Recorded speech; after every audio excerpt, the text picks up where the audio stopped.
are the chances of that happening? Low. Almost nothing. What are the chances of a ground ball someplace else? Higher. Much higher. But I'm sorry, Whit. I know you're a major leaguer. I know you played about 12 more years than I did in the show, but I'm going to disagree with you. Viva Cuba Libre. Welcome into episode number 37 of the Pick Top Podcast, the hardest hitting 30 minutes of baseball coverage you will get all week. I'm your host, Bitter Mike Babbo. With me, as usual, is my partner, Mr. Aric Big Country Schuler. Aric, how you doing this week? What's going on, everybody? I'm glad to be back. The season is over. It is in the books. There's a lot of disappointment in the air, but we'll talk about it. We'll kind of digest it, and we will look towards way too early towards 2026. Yeah, I'm really sorry that this season is over, but that's okay. We could talk about the off season. We could talk about the GM meetings that are happening next week in Las Vegas. And of course, we could talk about the pending free agents. A lot of guys have opted out of their contracts. A couple of surprise opt-ins, and of course, we could talk about the end of the season awards too. Next week, we'll do that next week. Yeah, and we'll talk a little bit about these guys kind of opting out. I'm curious on what your thoughts are on that. You know, these guys have pretty good deals. Some of these guys that opted out, I think really what they're doing is I think their agents are looking at the needs around the league, and that's why it's kind of sporadic. Some guys opt in, some guys opt out, and I think it has to do with what are the needs around the league. I think there's a lot of need at the corners on a lot of teams. Well, that's why Alex Bregman opted out of his last 2 years of his deal. Yep. They were going to owe him $40 million each of the next 2 seasons, and I guess Scott Boras, his agent, figures he can get more for more years, right? Yeah, I think that's what he's looking at. He's looking at more years, more guaranteed money. Although Robert Suarez was a surprise for me. He opted out of his deal with San Diego, and there are going to be a lot of relief pitchers out there available in 2026. So I was a little bit surprised at that one. I think there's a lot of quality free agents out there. I'm interested to see what happens. I mean, this is not a Juan Soto, Ohtani type free agent class. No. But I'm excited to see what happens with some of these guys like Tucker and, I'm selfish. I know you want Tucker. Selfishly. I get it. Yeah. But I was surprised. There were some talks about where Tucker might land. They talked about the Dodgers maybe being an option. Well, Max Muncy's getting up there in age. Is anybody tired of that narrative? I mean, I'm tired of it.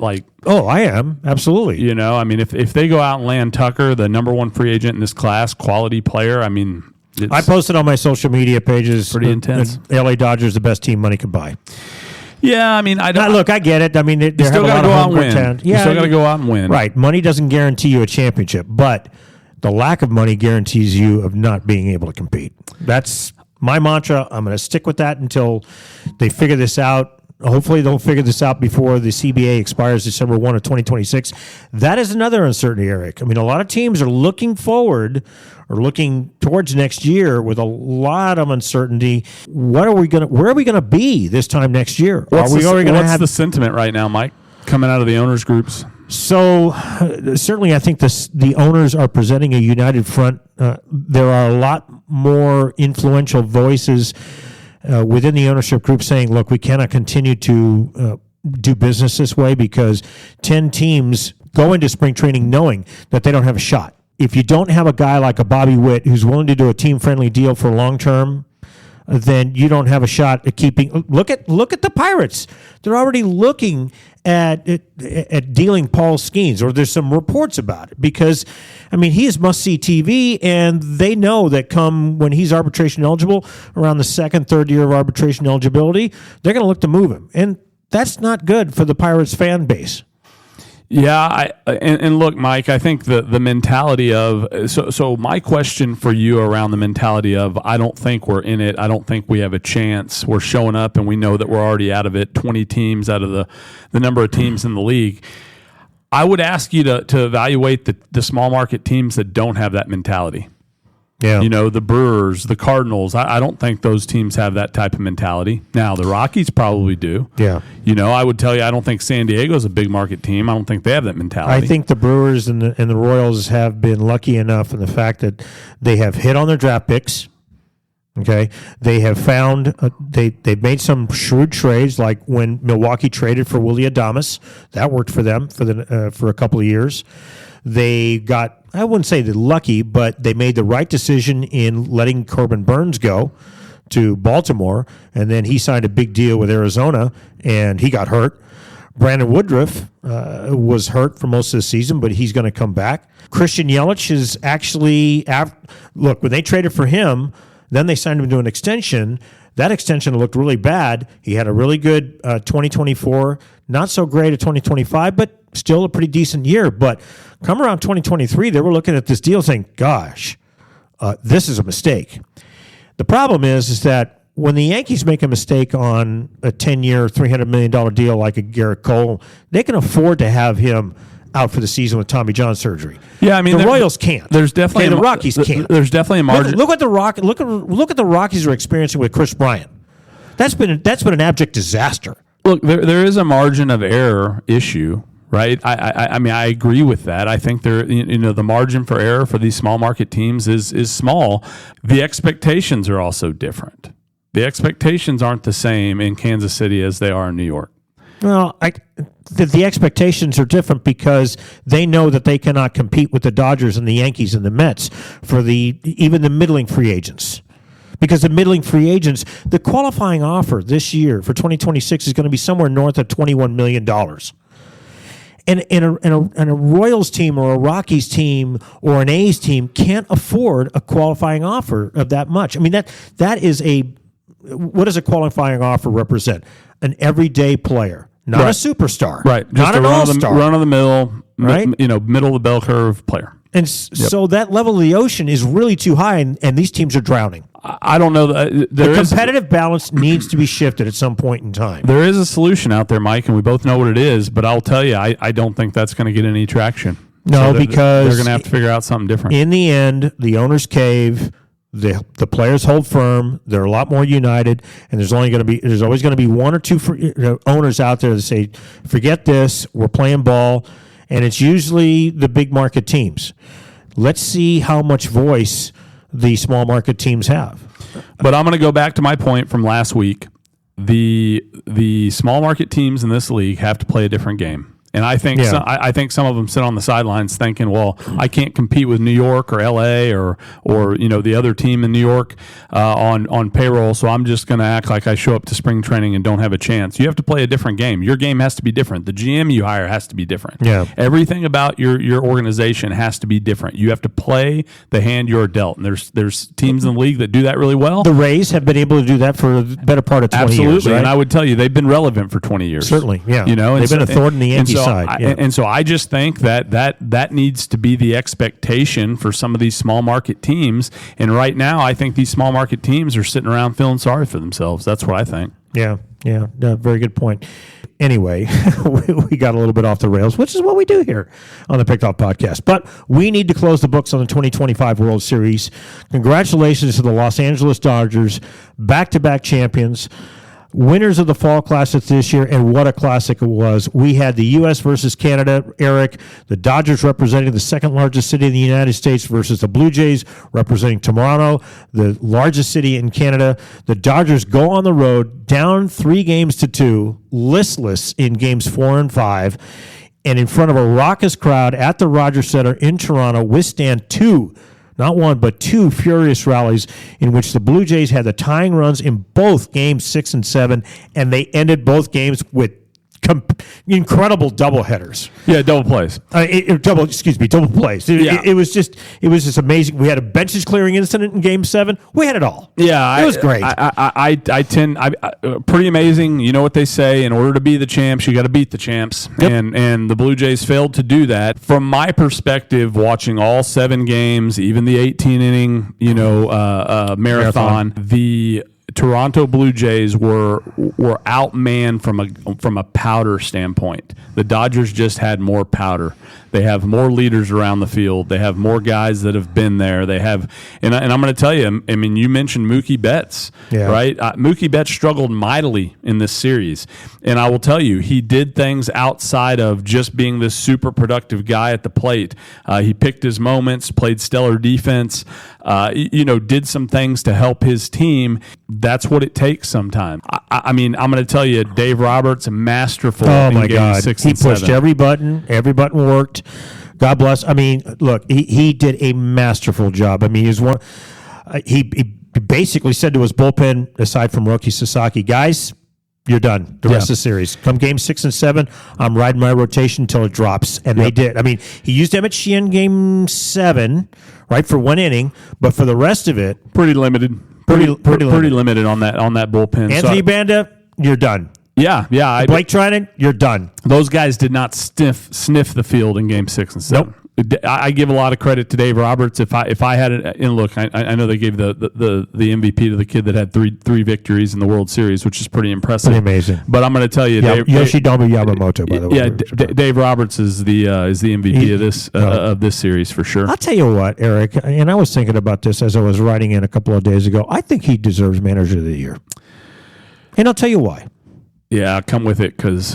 Yeah, it's everyone says, well, it's easy. He had the best players. Well, let me tell you something about those players. They also have egos. You know why they get those big contracts? Because they're damn good. They're not just good. They're Hall of Famers. They're MVPs. They're perennial All-Stars. And with that ability comes ego. And they're arrogant as heck. They all want playing time. They all want to go 9 innings. And for him to be able to manage that clubhouse, starting from spring training, and especially given the expectations, well, yeah, you're supposed to win the World Series. Yeah, but it's not easy, okay? There's 3 levels of playoffs. There's 162 games. Pitchers get hurt. Fielders get hurt. Mookie Betts goes through a slump in July that he had never gone through in his entire career. You got a guy like a Mookie Betts who goes from right field to second base. Now you got him playing shortstop, okay? That takes a lot of the manager to try and convince a guy of that caliber. I'm not saying that Mookie Betts is an arrogant SOB. Nothing of the kind, okay? He's one of the most humble guys around. He's a team guy. But still, you have to convince him to do that, okay? It's a lot easier to manage a group of the Marlins, all right, a bunch of rookies that are just happy to be there, as opposed to managing a team like the Dodgers or a team like the Red Sox or a team like the Yankees. And so for him to actually exceed those expectations or even meet them, when do they vote for Manager of the Year? Is it after the World Series? It's after the World Series. Well, no. They're all the votes are tabulated after the regular season is done for Cy Young, MVP, Rookie of the Year, Manager of the Year. Okay, so you would agree that all those awards. It's not about agreeing. It's about the facts. The facts are those are regular season awards. It's a fact. I don't believe Roberts deserves this award because I don't believe the Dodgers played up to their standard. Yeah, their over-under was somewhere in the neighborhood of 106 or something like that. And that's a ridiculous over and under. Okay, but my point is they did not play great baseball. And look, we talk about this all the time. The teams that get hot are the teams that are successful. Now, I would tell you it just happens to be the 2 teams that got hot are 2 really high payroll teams. But what I will say is during the regular season, the Dodgers looked pedestrian. They did. They had runs where they were below 500. I think it was July, but I think August and September they were like 6 games combined.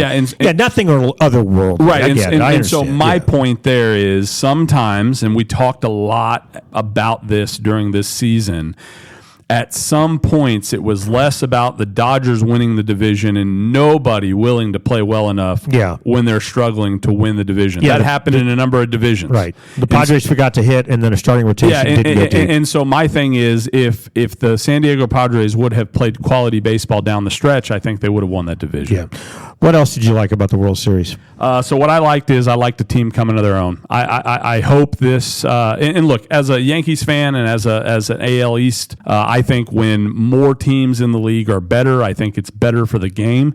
And so I really love the fact that Toronto got this experience under their belt. I hope it translates to next year. Really like their manager, really like the team, really like Vlad Jr. I think they have a lot of pieces in place to kind of be a perennial championship contender here. Yeah. And so that's kind of what has me excited, even though it's very disappointing. There's no moral victories in this league. I will go back to the great Derek Jeter. Who cares about coming in second? Nobody cares about coming in second. But I will say, very excited about this Toronto Blue Jays team. Hope they can continue to keep the momentum. They're going to have to do some work on their pitching staff. I still think that. Oh, they got a nice surprise this morning. I mean, Shane Bieber opted in. Yeah, that is a nice surprise. But they still need a little bit of work on that front end. Because you can't roll Max Scherzer out there. That's no, he'll be 42. Yeah, that's not a viable option. No, and so I think they need to do a little bit of work. But I will tell you what's going to frustrate me, Mike, to no end, and you will hear me talk a lot about this next year, is if the Blue Jays fall back and they don't go out and you've heard me say this before. You cannot stay pat in this league. No. You cannot sit still. So the fact that you went to the World Series and honestly were a few outs away from winning the World Series does not mean that you can rest on your laurels and go home and not make any moves and not get better. Yeah. Jose Barrios needs to pitch better than he did in 2025. I mean, he even lost his starting rotation spot. He should have been someone that should have been more reliable. Vlad Guerrero really lived up to his new contract. Their biggest question is, what are they going to do with Bo Bichette? He is a pending free agent. He was second in the league in hits with 201, I think second to Bobby Witt Jr. He was hurt for all of September. You could tell he was limping badly, even when he was in the World Series. He was limping badly on that left knee. You need someone at shortstop for sure. I mean, Andres Jimenez is a great glove, but he's not much of a hitter. I'd like to get your opinion on what you think they should do. My thing is I'd let him walk. The main reason I would let him walk is because I think you played really well without him as a very active player. I think you really have to determine. My opinion is you sign him if he's willing to take a hometown deal. And I'm not saying it's they're going to offer him a qualifying offer. Yeah. He's going to reject it. I mean, the last time someone accepted a qualifying offer was like 10 years ago. Right, but what I would say is he's going to have to take a deal that, in my opinion, is more about, hey, let's run it back. We're in this together. I want to win World Series. That's the type of deal he's going to have to take. I think if he's looking for some, huge free agency deal, I'd let him walk if it was me. A possible replacement is Addison Barger, who played well down the stretch. It's certainly Andres Jimenez. He's still signed through for 2026. So they've got some options there. It's going to be hard to let go of a core player like him. I think that they will try. They have until today to negotiate exclusively with him, because all teams have 5 days after the World Series to negotiate with their pending free agents exclusively before they can declare for free agency, and certainly he will. I don't know who else is going to challenge the Toronto Blue Jays. Obviously, the usual suspects are in place: the Yankees, the Red Sox. But the Red Sox have pitching issues, and I'm hoping that they get Roman Anthony back healthy for spring training next year, because they sure missed him when he was gone. If it wasn't for the fact that Roman Anthony was gone, I think that they would have swept the Yankees in that division series, or that ALD, or the wild card series, whatever it was. And the Yankees, you saw their most recent interview with Brian Cashman. He's not going to tip his hand as to what he needs, because he doesn't want to give away his leverage. But he still thinks that walks and home runs do the trick. But leverage is kind of a joke, Mike. Anybody that looks at these teams can see what they need. Yeah, that's not. Yeah. All I'm saying is, what's going to happen with Bo Bichette? Why would I let him go? The fact of the matter is, he's the best shortstop available on the free agent market. I think that's going to come with a big payday. Right. I don't know if this is the best year to be going after a shortstop, because I don't think the market is going to be accurate. He's the best one out there by a long shot. He's going to get a pretty significant offer. I just don't think this is the year you want to be in the market trying to go out and sign a shortstop. Yeah. That's my point. Yeah. Chris Taylor's available, but he's going to be 36 years old. Tyler Wade already. Miguel Riojas. Right. But I mean, he's going to be, he's near 40. I mean, what is he, 38, 37? For the Dodgers? I think he's 37 or 38. Yeah. But I'm just saying, Bo Bichette is the best player by far that's available at the shortstop position. It's just a matter of, I just don't think this is a great market to, let the market settle itself out. Let him sign somewhere else and then go in a better year when you can sign, have a larger sample size. Yeah. He's Miguel Rojas is going to be 37 years old. What else did you see? Or what is there anything in the World Series that you had shaking your head, didn't like? I still thought there were lulls in the World Series where it looks like these guys forget how to play baseball. Fundamental. Yeah, baseball. fundamental. And I'm talking. I know you have a lot of heartburn with what took place on the base path. Mm-hmm. I have a lot of heartburn with the approach that guys take at the plate. Yeah. Sometimes I think they really get caught up. We talked a lot about this I think you talked about this with Jeremy. And these guys get caught up in hero ball, wanting to be a hero, and it shows. It shows in the swings that they take, the hacks that they take. I think sometimes they go up there and they're not exactly trying to execute their at-bat the way they intended. I think there's a lot of that. And so for me, that's kind of the most disappointing is I really thought the Dodgers were going to handle this series. The Blue Jays gave them a heck of a run. Honestly, probably should have won the World Series, okay? Yeah. But the Blue Jays had their chances to win this thing. They had game 5 and 6 4 and 5, where the Dodgers looked like they couldn't hit their way out of a wet paper sack. Yeah. Thank the Dodgers for making this 7 games because they fell apart there for games 4 and 5. The base running blunders that the Toronto Blue Jays made, Anderson Barger getting caught a double off second base to end the game in Game 6. He had no business being that far off because his run was a tying run, but there was less than 2 outs. And you've got to make sure that ball lands safely in the outfield. And for Kike Hernandez, he was playing extremely shallow. You've got to have awareness as to where the outfielders are playing before every pitch is thrown. And he wasn't. He was just caught flat-footed, and there's just no excuse for him getting caught off second base. Then, of course, Isaiah Falefa, hereafter referred to as IKF, he was brought in the bottom of the 9th after Bo Bichette singled because he was basically playing on one leg, poor guy, Bo. And so here he is later on standing on third base. And I saw a podcast where someone was interviewing Whit Merrifield, who was a longtime Kansas City Royals player who was defending IKF on his short lead at third base. So let me set it up for you. IKF was basically leading off about 2 feet from third base when Yamamoto was pitching with the bases loaded, I believe. Because it was a force out play. Yep, it was bases loaded. It was force play. And so there are 3 tenets that I always taught my players, and I was always taught.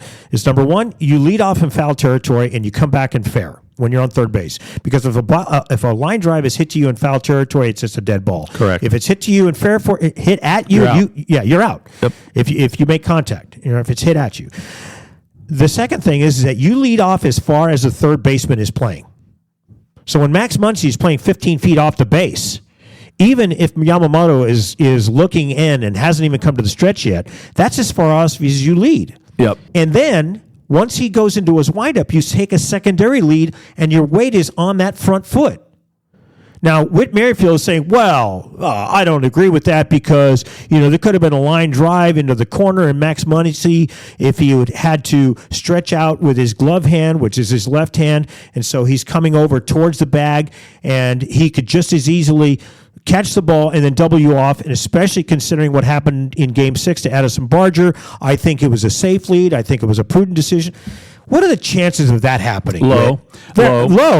Almost nothing. What are the chances of a ground ball someplace else? Higher. Much higher. But I'm sorry, Whit. I know you're a major leaguer. I know you played about 12 more years than I did in the show, but I'm going to disagree with you. Yeah, so he blew it. I agree. I think it was a base running blunder. If you played it out and Max Muncy did catch a line drive and did double him up at third, we'd be having a different discussion.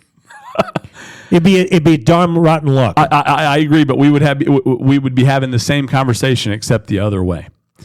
I don't know. And look, I agree with you. It's a base running blunder. That would be a bang bang play. That would be an absolute bang bang play, and you know what? And the chances of Max Muncy making, who's a middling defensive player, he's middle of the road guy. Come on, yeah, I agree. We might be having a conversation, but we'd be analyzing it ad nauseum like we are right now. I think my point on this whole deal is not so much. I don't need you to get aggressive there. Right, it's a big game, but my deal is you lost. Yeah, I'm not asking to be World Ricky Series Henderson by about 3 inches. Yeah. Okay, and so that's my only point is you just need to be a little bit more aggressive in that situation. And I'll even give him a little bit of defense. A lot of people said, well, he shouldn't have slid because it slows him down, et cetera, et cetera. No, because if he is trying to run, full blast and standing up at the plate, then he has to time his strides to make sure that he lands on the plate at the right time. And that's not easy to do. Yeah. I'm okay with him sliding. I will tell you, there's a lot of reasons Toronto lost this series. There's a lot of reasons. This just happens to be the one. Well, let's face it, too. I mean, 3 of their 4 runs in Game 7 were off the bat of a home run. Correct. Right? Correct. They just didn't. In the end, the Dodgers beat them at their own game. Yes. I was just going to say that. That's what you're always saying. Yeah.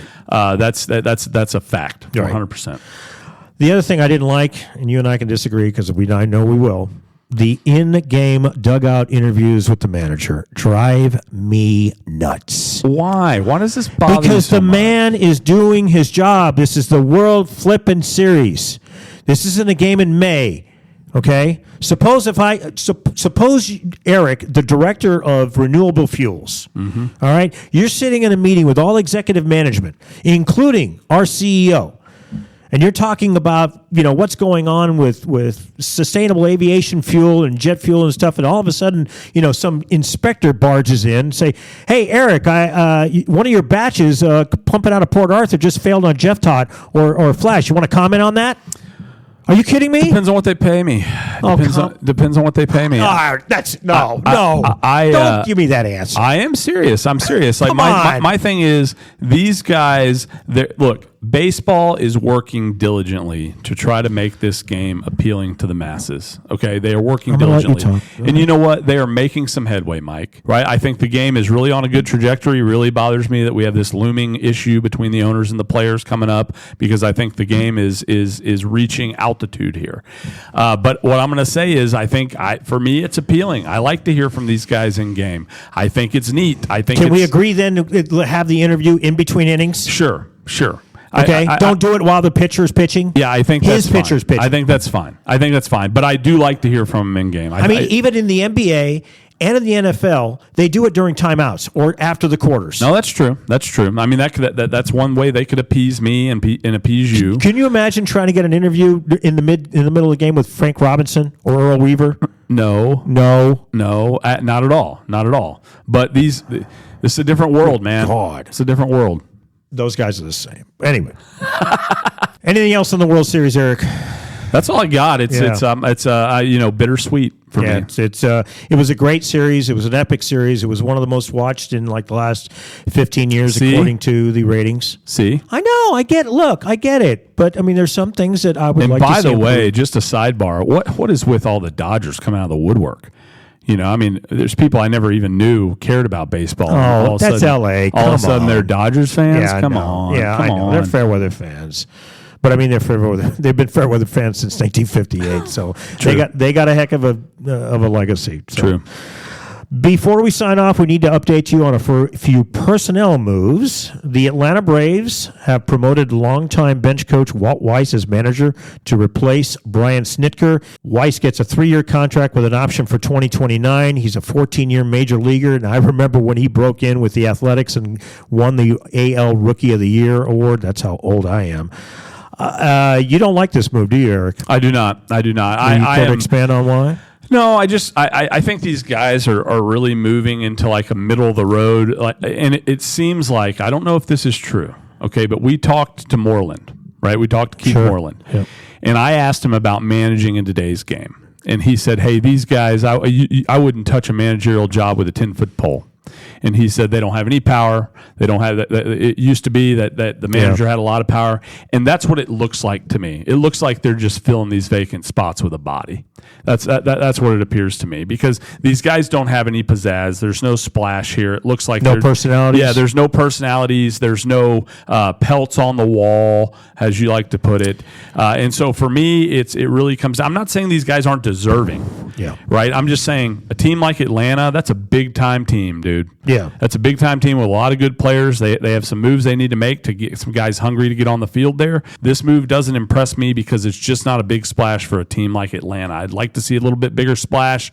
I really do feel like Keith was right. I think all of this stuff is being run by the analytics department and the GM, and I think they're just trying to fill a spot and have a guy fill out a lineup card. That's my thoughts. So he's been a coach with Atlanta since 2018. He was also a manager of the Colorado Rockies. He's got some experience, and they are promoting from within, which I like. He's done it all. He's been a player. He's been a coach, and he's put his work in. So I like the hire. I like the fact that they're going to keep the ship moving where it is. He knows the players, that's for sure. Yeah, that's true. I mean, it's it's a lot better than Albert Pujols. That's a benefit. That's a benefit to hiring a guy that's in-house, right? He's familiar with the team. But, Mike, these teams change year in, year out, man. They're different every year, And so I don't know. It just comes across to me as these people are pressing the easy button. Mm-hmm. I don't think I just wonder sometimes if there's teams that go out there and think maybe the manager doesn't matter. Yeah. Like let's not go on this massive managerial search, because at the end of the day, maybe it doesn't matter, which I disagree with. I disagree. Look at Game 6 and 7 of the World Series. Yeah, absolutely. That's probably the you just talked about it. Maybe the best manager in the league, and he is flexing in those two games. GMs out there, make note. I also wonder if the fact that you're seeing these lackluster hires has to do with the looming, player owner situation. Yeah. If they're just looking to kick the can here. You speak of lackluster hire. The Florida Marlins prove once again that they still don't have a clue. They have promoted their assistant GM, Gabe Kapler, to be their new general manager. Wah, wah. Yeah, exactly. He will report to the president of baseball operations, Peter Bendix. He's 50 years old. He played for 13 seasons, a pretty middling career. In 2014, he was hired by the Dodgers to be the director of player development. 2018, he spent 2 forgettable years as the manager of the Phillies. It was run out on a rail. They couldn't stand him. Awful. And because he basically torched their bullpen. And what does Farhan Zaidi do? Oh, yeah, sure. You did a lousy job in Philly. Let me hire you as my manager. For 2020, they were like 4 games under 500, but 2021, he had a high point. They won a league high, 107 ball games. He was awarded as their manager of the year for the National League, and then the next 2 seasons, back to 500. And by all accounts, he alienated the clubhouse with basically giving. He was known for hiring great assistants.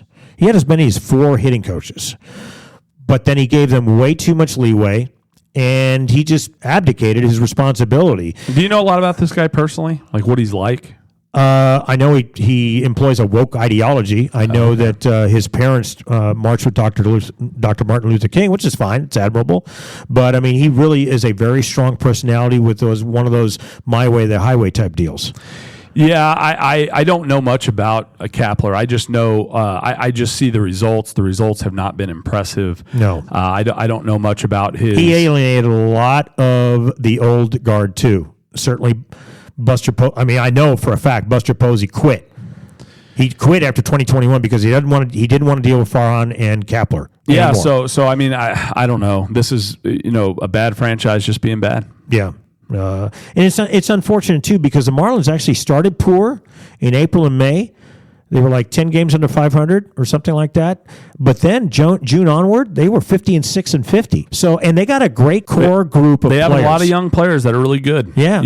But some of these franchises can't get out of their own way, man. Yeah, I know. The remaining vacancies for managerial spots are the San Diego Padres and Colorado Rockies. The Padres are now choosing between 3 guys, including Nick Hundley, who was in the running to be the Giants manager, and, of course, Albert Pujols. The Rockies still haven't named a GM yet. They had 2 finalists. The former GM from Arizona. No, excuse me, a former player personnel guy from Arizona named Emil Sadaway, and the Cleveland assistant GM Matt Foreman. But now their selections are in limbo because their contract negotiations have stalled. So. Yeah, they might have to go back to square one. They might. And a name that just popped up recently was old relief pitcher for the Padres and, of course, the Yankees and Red Sox, Adam Ottavino. So not sure if he's going to be a player development role or maybe all the way up to PBO. We don't know. But until that position gets filled, they're not even going to look for a manager. So they're already behind the 8 ball. It is a really vicious cycle for these teams, Mike. It's a really vicious cycle. Losing begets losing. When you get down, it is really hard to climb out. It's a shame because Colorado should be, it is a great sports town and it should be a good baseball town. True. Anything else, Aric? That's all I got, man. I'm bittersweet. The season is over. It went quick, didn't it? It did go quick. I can't believe it. I mean, it went very, very quick. Yeah. Unfortunately, we still have to root for the Dodgers. Root against the Dodgers next year. Again, I respect their organization. I think that the two teams that can beat them or actually go up against them are my picks are the Phillies and the Padres, but they got a lot of roster overhaul to worry about. Robert Suarez, like I said, he opted out of his contract. For the Phillies, Max Kepler is a free agent. Kyle Schwarber's a free agent. Schwarber fits the Yankees mold. Yeah, strikes out a lot. Strikes out a lot. I mean, right? He's right up seems there. Like I think they're rolling out the red carpet. Yeah, I mean, you already got 3 DHs in your lineup. Yeah. What's another one? Yeah. Jordan Romano's a free agent. Their big free agent starting pitcher is Ranger Suarez, and he's going to get a lot of run. Yeah, for sure. He's going to get a run. Yeah. I'll tell you the team that I think, and I know we'll talk a little bit about this as we move into future podcasts, but the team that I'm the most excited about seeing what kind of step they take. I really hope they take another step towards being a perennial playoff team, and that's the Cincinnati Reds. Yeah. We'll see what happens. They got a lot of exciting young players. They have a lot of exciting young players in that division. I wish all of them could be playoff contenders. Right. And they got a great manager in Tito Francona. Yep, absolutely. He knows how to talk to players. He knows how to He's do now it. the oldest manager in Major League Baseball. Yeah, he's the guy that has the best and he's an contact absolute stud. Yeah, absolutely. That'll do it for this episode of the Picked Off Podcast. Next week, Aric and I will explore the 2025 season awards. Cy Young will be announced by that time with awards for Rookie of the Year, Manager of the Year, and, of course, MVP later on in the month. We'll give our choices and see if the experts agree. But, hey, we're experts too, right? That's right. That's right. We want to thank you all for listening in. We also want to thank you for your feedback. We want to make this show better because we do it for you. You can catch us every week on Apple, Spotify, Google Play, or wherever you get your podcasts. You can also follow us on X at @TheBitterMike or on Instagram, BitterMike1963. Time is precious, so we appreciate you spending some of yours with us, Mike and Aric, talking the great game of baseball. Have a great weekend, everyone. See ya. See ya.